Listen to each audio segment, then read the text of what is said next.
والصلاة والسلام الحمد للہ وحدہ لا شریک لہ والصلاة والسلام علی من لا نبی بعدہ۔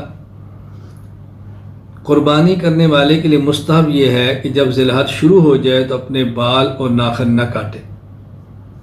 حضرت ام سلمہ رضی اللہ تعالیٰ عنہ فرماتی ہیں رسول اکرم صلی اللہ علیہ وسلم فرمایا اذا رأیتم ہلال ذی الحجہ واراد احدکم ان یضحی فَلْيُمْسِكْ عَنْ شَعْرِهِ وَأَظْفَارِهِ، جب تم ذی الحج کا چاند دیکھو اور قربانی کرنا چاہو اب اپنے بال اور ناخن نہ لو، اب نہ کاٹو۔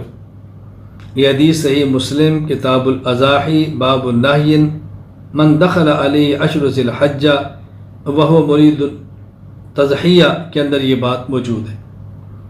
لیکن یہاں یہ بات ذہن نشین فرما لیں، یہ اس شخص کے لیے ہے جس نے قربانی کرنی ہو۔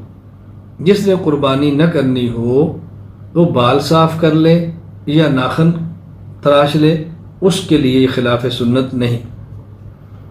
اسی طرح اس کی حیثیت مستحب کی ہے، ضروری کی نہیں ہے۔ یعنی کوئی شخص یہ کام نہ کرے تو اس کو برا سمجھیں، کوئی ناخن کاٹ لے، کوئی بال کاٹ لے، اس پر ملامت کریں، یہ جائز نہیں ہے۔ اسی طرح اگر کسی شخص نے زائدہ ضرورت زیر ناف یا بغل کے بال نہیں تراشے اور 40 دن ہونے والے ہیں، اس کو چاہیے کہ اپنے بال تراشے، اس لیے کہ 40 دن سے زائد تک ان بالوں کو صاف نہ کرنا ناجائز اور حرام ہے۔ تو یہ مستحب تھا اور وہ حرام تھا، اس لیے اس استحباب کو ایسے حرام کا ارتکاب نہ کریں۔ ان مسائل کا بہت زیادہ خیال فرمائیں۔